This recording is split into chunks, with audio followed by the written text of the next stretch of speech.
What's the worst way your teacher is unfair to you in class? So this happened when I was in 10th grade. I went to a pretty normal public school in a small town. It wasn't the worst school, but it wasn't great either. Most of the teachers were okay, but there were a few who clearly didn't want to be there anymore. You could just tell. One of those teachers was Mr. Wood. He taught history. At first, I was actually excited for his class because I liked learning about the past. But Mr. Wood made the subject feel boring and cold.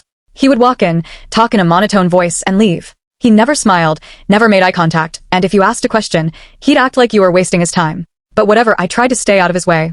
I did my homework, paid attention, took notes. I wasn't the smartest kid, but I was definitely a try-hard. I always wanted to do well and make my parents proud. In February, Mr. Wood assigned us a group project about World War II. We had to work in teams of 4 and present our topic to the class.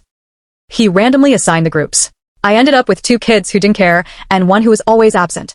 So I ended up doing almost everything alone. I made a PowerPoint, wrote the script, printed notes, and even created a visual board.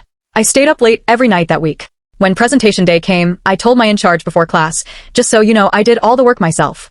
I don't want to be rude, but my group didn't help. He just nodded and said, I'll take that into account. The next week, Mr. Wood handed back the project grades. I got a 68%. I thought it was a mistake. I literally laughed when I saw it.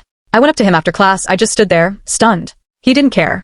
Before that, I believed that if you worked hard, teachers would notice. That they'd be fair. That adults were there to help you. I didn't plan this, but something kind of funny happened at the end of the year. We had to write course evaluations.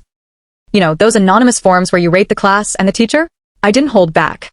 I wrote about the group project, the unfair grading, how he refused to listen to feedback, how he made students feel small for asking questions. Turns out, I wasn't the only one. By the end of the year, so many students had complained that he was reassigned to a different grade level the next semester. Rumor was that the school couldn't fire him directly, but they pushed him into a non-teaching role. He basically became a glorified librarian. Petty? Maybe, but it felt like justice.